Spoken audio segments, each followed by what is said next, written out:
Bonjour peuple de Dieu, nous allons parler d'un autre sujet. Toujours dans Genèse 6, nous allons continuer. Et le sujet est tellement vaste, comme je vous l'ai dit la fois passée, que je l'ai divisé. Aujourd'hui, nous allons parler de l'astrologie et de la divination. Qu'est-ce que ça veut dire astrologie? L'astrologie est la science de questionner les astres. Questionner les astres, regarder dans les astres, faire la carte des cieux pour pouvoir prédire le futur, pour pouvoir savoir qu'est-ce qui se passe et qu'est-ce qui viendra. Et quand vous voyez cela, d'où nous est venue cette connaissance-là? Cette connaissance nous est venue des anges déchus.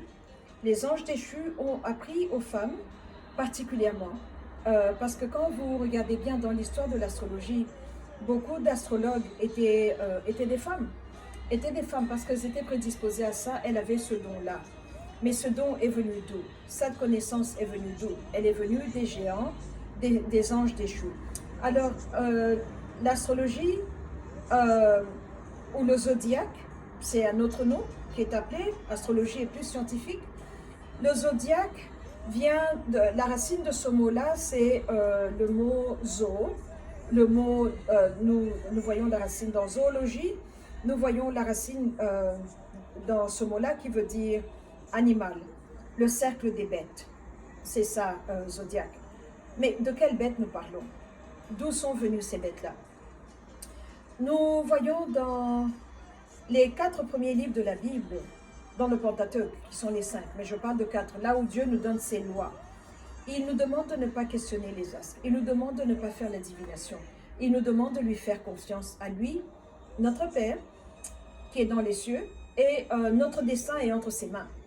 Ce n'est pas à nous de décider, ce n'est pas à nous de vouloir savoir, à questionner et vouloir savoir ce qui m'arrivera demain ou après-demain. Mais l'homme, tel qu'il est, a toujours voulu contrôler les choses, savoir ce qui va se passer demain, en ce qui me concerne. Alors, les anges déchus qui sont tombés dans Genèse 6 se sont accouplés aux femmes, aux filles des hommes. Et ils ont commencé à leur donner la connaissance. Une connaissance qu'ils n'auraient pas dû donner. Que eux avaient parce qu'ils étaient anges, mais que les humains ne devaient pas avoir. C'est comme ça qu'ils ont appris aux hommes comment lire les astres et pouvoir prédire. Et cela fait que quand vous savez ce que vous faites, vous pouvez, quand vous avez la date de naissance de quelqu'un, quand vous avez l'emplacement de l'endroit où il est né, et qu'il vous dit je suis né en Afrique centrale, dans la République démocratique du Congo, dans telle ville, dans telle province, il est très facile pour quelqu'un qui sait ce qu'il fait d'aller et de voir c'est quoi votre futur, d'aller et de questionner. Mais le truc qui est là est que nous ne devons pas, le problème qui est là c'est que nous ne devons pas, comme je l'ai dit. Donc nous voyons que les anges déchus ont appris aux femmes, ont appris aux hommes, aux êtres humains donc, dans le terme générique, ils leur ont appris à faire cela. Or Dieu ne veut pas, comme je vous l'ai dit, nous le savons tous. Mais maintenant, nous voyons donc le désir de fouiller et de savoir. Vous devez avoir la date de naissance de quelqu'un, donc la date d'anniversaire. Vous devez avoir l'endroit où il est né pour pouvoir avoir accès à la personne. Cela devient un point de contact entre celui qui fait la lecture et la personne qui est de l'autre côté. Pour ce qui est de point de contact, on ne doit pas savoir, mais eux ont appris et les hommes ont commencé à savoir. Et nous avons des groupes de personnes qui ont excellé dans l'art de faire la divination. La Bible nous parle des Chaldéens, la Bible nous parle des rois mages, ces personnes qui observaient et qui sont venues, qui ont suivi l'étoile jusqu'en Israël, là où le Fils de Dieu était né. Donc, nous ne devons pas faire cela. Et alors, questionner les astres est totalement lié à la divination, parce qu'on entre dans un domaine de l'invisible pour aller chercher l'information. Ça, en ce qui concerne l'astrologie maintenant, allons-y un peu plus profondément. Nous avons tous grandi avec l'astrologie européenne, donc de l'Europe de l'Ouest. Et je me rappelle très bien, j'avais un médaillon qui avait mon signe astrologique, que ma mère m'avait acheté, pas seulement à moi, mais même à mes frères. Quand vous regardez dans les magazines, les revues mensuelles, il y a toujours la section astrologie ou bien numérologie. Elle fait partie de la vie de tous les jours. Vous avez des personnes, avant de vous engager au travail, on vous demande quel est votre signe astrologique. Pourquoi? Pour voir si vous êtes compatible avec votre patron. Et tout cela fait que on est devenu très à l'aise avec la divination. Or, on ne devrait pas. Donc, le deuxième point, c'est la date d'anniversaire. Nulle part, nous voyons Jésus, qui est notre exemple, célébrer son anniversaire. Jésus était tellement grand que Dieu le Père a envoyé les signes. L'univers a annoncé la venue de cet enfant qui venait. Et c'est comme ça que les mages de la Chaldée ont commencé à suivre cette étoile pendant 2 ans. Ce n'était pas une affaire d'un jour. Ils sont arrivés là et ils se sont prosternés devant l'enfant. Nous voyons la grandeur de Dieu où même l'univers annonce. Alors eux qui observaient les astres au travers de l'astrologie sont venus se prosterner. Mais c'est quoi l'astronomie? L'astronomie est la science d'étudier les signes. Dieu ne nous interdit pas d'étudier les signes dans les cieux. C'est comme ça que nous avons la tribu d'Issachar qui était experte à voir les temps et les saisons. Eux le faisaient dans le contexte de Dieu, alors que les autres le faisaient dans le contexte de la divination. Et la tribu d'Issachar ne s'asseyait pas pour vous dire votre planning, votre futur, quel époux vous allez avoir, combien d'enfants vous allez mettre au monde. Non, c'était pour parler le temps dans le contexte de Dieu, les saisons, quand moissonner, le temps propice pour faire ceci, cela. Donc vous voyez la différence qu'il y a là. Alors maintenant, quand on voit le zodiaque tel que nous le connaissons, il y a 12 signes. 12 dans les chiffres bibliques, c'est le gouvernement. 12, vous avez un gouvernement. C'est pour ça que vous voyez, Jésus a choisi 12 apôtres, les 12 tribus d'Israël. Quand dans ce pays où je suis, les États-Unis, si on vous appelle pour être un membre du jury, il y aura 12 personnes qui vont juger juger quelqu'un. 12, c'est le gouvernement, la fondation de quelque chose. Alors nous avons 12 signes du zodiaque. Et ces 12 signes-là, dans l'astrologie de l'Ouest, ce sont des animaux. Et quand vous regardez l'astrologie chinoise, qui ont 12 signes aussi, vous voyez que ce sont des animaux, mais d'une autre qualité. On parle de rats, de chiens, de serpents. Et quand vous regardez l'astrologie arabe, on vous parle de poignards, de marteaux, de massues, plus des instruments. Et je viens de découvrir que nous avons l'astrologie sur le continent africain aussi, dans le système Yoruba. Il y a 12 signes aussi. Mais tout ça veut dire quoi? Que quand l'ennemi est tombé, quand ils ont été bannis, ils sont tombés, Satan n'était pas seul. Celui qu'on appelle Lucifer, il n'était pas seul. Il a pris 12 personnes, 12 esprits qui étaient avec lui, donc des anges déchus, et il a fait un gouvernement. Il leur a donné à chacun son secteur sur lequel régner. Alors 12, c'était leur fondation, la fondation. Et donc dans l'astrologie européenne, c'est leur alter ego de ces 12 déchus-là qui sont devenus démons. Dans l'astrologie chinoise, ce sont leurs pets, parce que quand vous regardez dans la mythologie, tous les dieux avaient un animal qu'ils portaient sur l'épaule, ou bien autour du poignet, ou bien qu'ils avaient sur les genoux quand ils s'asseyaient. C'est ça l'astrologie chinoise. Et quand vous regardez dans l'astrologie arabe, ce sont leurs instruments de travail. Vous allez voir que beaucoup de ces dieux-là dans les panthéons avaient tous un instrument de travail. Le plus célèbre, je crois, c'est Zeus, qui avait la foudre, qui envoyait la foudre. Mais quand le culte est arrivé en Europe de l'Est, plus particulièrement nord-est, chez les Scandinaves, on voit ce dieu qui est devenu très populaire grâce à Marvel Comics et à Hollywood. Il s'appelle Thor, il a un marteau. Qu'est-ce qu'il fait? Il vous envoie la foudre avec ce marteau-là. Il est le dieu de la foudre. Donc Zeus et Thor sont la même personne. Et quand vous allez dans le panthéon des Yoruba, vous avez un dieu qui est un homme noir, très musclé, un guerrier, qu'on appelle Ogun.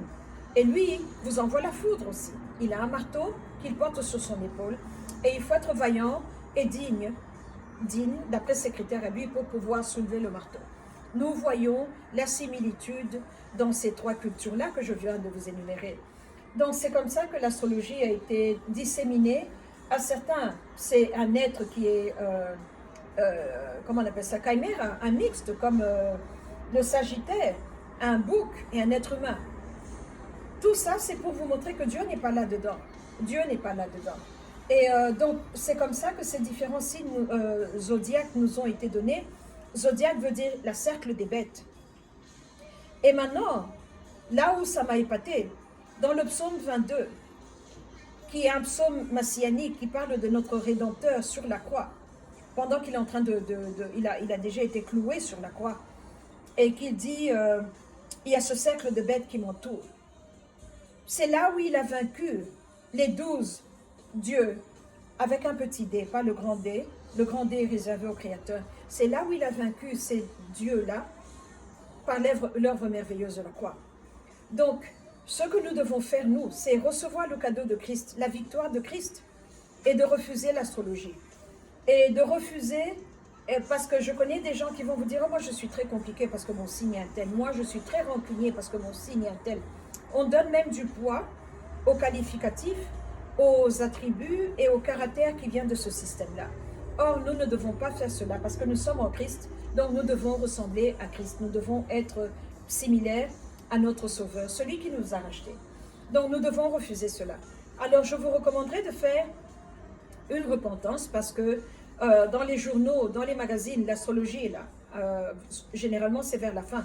Mais le magazine, on m'a dit que quand un magazine est fait et qu'il est prêt à être publié, la dernière personne qui le reçoit, c'est l'astrologue. Et c'est là où il met la section de l'astrologie ou la numérologie, et il impose ses mains dessus et il prie. Alors quand vous ouvrez la page, il y a quelque chose, un petit crochet qui vous accroche, et vous avez tendance à vouloir rentrer. TV Guide, le journal qui était hebdomadaire du programme de la télévision, avait un segment aussi sur l'astrologie. Et vous retournez pour voir qu'est-ce qu'on a dit pour moi cette semaine. Qu'est-ce qu'on a dit? Quelles sont mes couleurs qui vont me porter bonheur? Quels sont mes jours bonheur? Donc ça crée, en lisant cela, ça sème beaucoup de semences dans votre cœur. Vous voulez consulter maintenant et ça devient comme une drogue. Le plus vous savez, le plus vous voulez et le plus vous voulez consulter. Et cela devient un problème. Devient un problème devant notre Dieu parce qu'en qui est-ce que nous allons placer notre espérance? En l'astrologie ou bien dans le Rédempteur? En qui est-ce que nous allons placer notre foi et nous dire j'ai un problème, je suis vraiment attaqué ces jours-ci, que je me mette à genoux pour parler à mon Dieu au lieu d'aller consulter les astres. Et nous avons même dans toutes les universités ici aux États-Unis en tout cas, je ne sais pas pour ceux qui sont de l'Europe, des facultés d'astrologie où on vous apprend comment faire la carte des cieux, on vous apprend comment faire le planning et vous pouvez prédire. Et c'est comme ça que vous avez toutes ces célébrités qui ont un astrologue qui leur fait... Mais on m'a dit qu'il y a des gens... J'ai vu cette dame, je ne citerai pas son nom, mais elle reçoit de Jennifer Lopez elle-même 75 000 $ par mois pour lui faire son plan mensuel. Donc c'est un domaine qui rapporte beaucoup d'argent à celui qui sait le faire et ce qui vous ramène de grands clients. Et nous voyons cela maintenant, retournons au contexte chinois. Eux ont emmené ça à un autre niveau, ils appellent ça feng shui. On vous fait votre charte et alors on vient décorer votre maison selon votre signe. On vous dit même, mettez une porte ici, mettez une fenêtre là-bas, ne mettez pas un miroir ici. C'est tellement spécifique. Comment est-ce que j'ai été introduit à ça? J'ai eu ma licence en architecture d'intérieur. Et à la dernière classe, on m'a dit, tu dois prendre une classe de feng shui. Si tu veux travailler en Californie, tu dois connaître le feng shui parce que dans les années 80-90, beaucoup d'Asiatiques venaient et ils ont acheté beaucoup d'immeubles, ils ont acheté beaucoup de business ici aux États-Unis. Et les Américains demandaient comment ils ont fait. C'était le feng shui. Le feng shui veut dire prendre le ciel, l'emmener en bas. L'emmener en bas dans votre maison pour que votre décoration vous soit propice et qu'elle puisse vous aider. Mais nous n'avons pas besoin de faire ça. J'ai refusé de prendre cette classe-là et Dieu m'a emmené dans ce ministère. Donc ma connaissance en décoration et en architecture, je ne l'utilise pas trop pour l'instant. Mais nous avons mieux. Nous, Christ nous a dit que ton règne vienne, que ta volonté soit faite ici sur terre comme elle est dans les cieux. Donc je n'ai pas besoin de me connecter à un démon pour le faire entrer dans ma maison ou qu'il me donne le layout, le plan de comment je dois faire les choses pour pouvoir avoir de l'argent. Jésus peut venir, il donne. L'or et l'argent lui appartiennent. Donc, c'est ça l'astrologie, et tout cela est venu d'où? Des anges déchus. Dans le livre de Enoch, on nous cite le nom de l'ange qui a appris à faire cela aux hommes. Et ce n'est pas une bonne chose. Donc, si vous consultez votre astre, arrêtez. Il y a des gens que j'ai vus qui ont des tatouages de leur signe du zodiaque. Il faut un dermatologue pour enlever cela et ça coûte cher. Et nous devons vraiment, on est dans des temps difficiles, enlever tous les fardeaux. Vous voyez comme un ballon à montgolfière. Pour pouvoir aller en haut, il faut jeter tout ce qui est excédent, tous les bagages, tout ce qui est lourd. Il faut nous débarrasser pour pouvoir monter, aller en haut. Parce que nous devons monter, aller en haut. Combien de fois dans la Bible on ne nous dit pas qui va monter à la montagne de l'Éternel? Celui qui a les mains innocentes et le cœur pur. Celui qui ne livre pas son âme au mensonge et qui ne jure pas pour tromper. Et donc, nous devons monter en haut. Mais quand on a tous ces fardeaux, les signes du zodiaque, on célèbre la nouvelle année chinoise qui introduit toujours un animal. J'avais 2 collègues de travail. La dernière fois, je travaillais dans à Downtown, dans le département du diamant, dans le Diamond District, qui ont provoqué leur accouchement d'1 mois parce qu'elles voulaient que le bébé naisse dans ce signe du zodiaque. Ça, ce n'est pas normal. Ce n'est pas normal. Mais c'est leur culture. Alors que notre culture, à nous, on se dit, Dieu sait quand est-ce que le bébé naîtra. Ce n'est pas à moi de provoquer, ce n'est pas à moi d'aider Dieu, mais il y a des gens qui font cela. Et vous allez voir qu'il y a certaines cultures, il faut certaines couleurs pour aller à une interview, certaines couleurs pour parler à un client. Tout ça est connecté aux signes. Donc les couleurs qui plaisent à ce démon-là, il faut avoir ces couleurs-là. Ils ont imité Dieu le Père. Quand Dieu le Père a donné à Moïse la tenue des prêtres avec le éphod et le éphod, les 12 pierres qui étaient sur la poitrine, il avait demandé le blanc et le bleu. Ce sont les couleurs de Dieu. Mais il ne nous demande pas de nous habiller seulement en blanc et bleu. Je peux être dans ces couleurs-ci et vous parler de Dieu et l'onction est là et elle vous touche. La vérité que Dieu m'a donnée, elle vous touche. Et c'est là où nous devons nous en tenir. Ce n'est pas la couleur qui va vous porter bonheur. Ce n'est pas un signe astrologique, ce n'est pas porter un petit porc ou un petit... quand vous allez dans les business. Et maintenant, les hindous, je n'ai même pas mentionné cela, ils ont 12 rois, Dieu aussi qu'on appelle roi, ou qu'on appelle avatar, dans leur panthéon aussi. Regardez bien les business indiens à la caisse. Il y a un animal, c'est cet animal-là qu'ils adorent, c'est cet animal-là qui est leur Dieu, en qui ils ont dédié leur business. Alors que nous devons tout dédier à Jésus. Donc, il y a des compagnies de parfums qui sont vendues dans beaucoup de parfumeries. Sephora m'a envoyé un email pour me dire « Ton anniversaire, c'est tel jour, donc tu es de tel signe. Nous avons cette compagnie, je ne dirai pas le nom, qui fait les parfums selon le signe astrologique. » Il y a des maquillages maintenant, des lignes de maisons de maquillage qui vous font des lignes selon votre signe astrologique. Et qui vous disent, si vous vous maquillez comme ça, vous allez plaire aux hommes, votre attraction, vous réveillez votre énergie. Et le mot qu'ils ont utilisé, que votre niveau de vibration va être tellement élevé que vous pouvez avoir la connaissance et aller dans la dimension de la vérité. J'ai déjà la vérité en Christ, le Fils de Dieu, le Rédempteur, celui qui est venu nous racheter, vous et moi. Il a payé le prix le plus fort. Et c'est en lui que notre vie doit être. Notre vérité vient de lui, et pas d'un animal, ou pas d'un marteau, ou bien d'un poignard, ou d'un serpent, ou toutes ces choses-là. Tout ça, c'est des créatures. Nous parlons au Créateur, nous appartenons au Créateur. Alors pourquoi moi, une créature qui a été faite à l'image de Dieu, dans son image et sa similitude, pourquoi vais-je aller m'agenouiller devant un animal qui est plus petit que moi, un rat ou un serpent? Pourquoi vais-je faire cela? Pourquoi? J'ai tout ce dont j'ai besoin en Christ. Avec l'aide du Saint-Esprit, mon Dieu. Ceux qui connaissent leur Seigneur feront des exploits, la Bible nous dit. Plus grand est celui qui est en moi que celui qui est dans le monde. Donc, si vous consultez l'astrologie, arrêtez, c'est mauvais. Demander pardon, prier. Moi, j'ai fait cette prière-là il y a 13 ans. J'ai prié, j'ai demandé pardon. Je me suis détachée de mon signe du zodiaque. Je me suis mis dans le signe de Jésus. Je me suis détachée de mon caractère. Tout ce que je disais, oh, je ressemble, je suis comme ça parce que je suis de tel signe. J'ai enlevé cela. Je me suis mis dans les mains de Christ. Mon esprit, mon âme et mon corps. Mon cœur, mon caractère, mon futur est entre ses mains. Et c'est là où je me trouve et c'est là où je compte mourir. C'est là où je compte mourir, je n'irai nulle part. Et j'ai annulé même j'étais abonnée à des magazines que j'aimais beaucoup, que je croyais que je ne pouvais pas vivre sans, comme Vogue, Cosmopolitan. Partout il y avait l'astrologie, j'ai annulé. Partout il y a la numérologie, j'ai annulé parce que je ne veux pas être tentée, je ne veux pas être amenée en arrière. Alors surtout pour nous les Africains, parce qu'on est mariné dans la divination, on est mariné dans ça, donc il faut faire attention avec les réclamations qui veulent vous ramener en arrière. Vous voulez aller en avant, mais on vous ramène en arrière. Vous voulez aller en avant, mais on vous ramène en arrière. Il faut faire attention, il faut choisir. Et donc voilà, l'astrologie est venue, la divination, toute forme, tout ce qui on peut lire dans votre café, quand vous buvez, vous laissez un peu les marques de café, les feuilles de thé, dans les paumes des mains. Vous jouez aux cartes, jouez avec le Ouija board. Tout ça vous répondra, tout ça va vous donner des réponses et qui peuvent être vraies. Mais la bouche qui vous parle, la bouche qui vous parle, c'est le serpent qui avait parlé à Ève dans le jardin.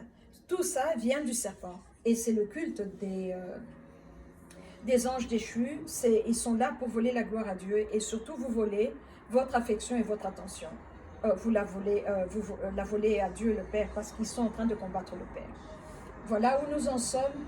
Donc, tout cela est venu des géants, donc nous devons faire attention parce que la religion qu'ils ont instituée est toujours là. Elle n'est allée nulle part. Elle a des disciples, elle a des prophètes, elle a des... vous savez, ces voyants à la télévision, vous appelez le numéro gratuit, au téléphone, on vous prédit votre futur et tout. Tout ça est venu d'où? Qui est la voix qui parle à cette personne-là? Qui donne les détails à cette personne-là? C'est l'esprit familier qui est de votre famille qui se met en contact avec l'esprit de la personne et il commence à dialoguer et à donner les informations. Il n'y a rien d'extraordinaire là-dedans. Un démon reconnaît un autre démon et puis voilà, et il commence à vous embobiner dans à vous tisser dans ce web, dans ce tissu de mensonges pour que vous puissiez croire qu'il y a la vérité là-dedans. Je dois retourner consulter qu'est-ce qu'on va me dire cette semaine, qu'est-ce qu'on va me dire, où est mon mari, où est l'homme que j'attends.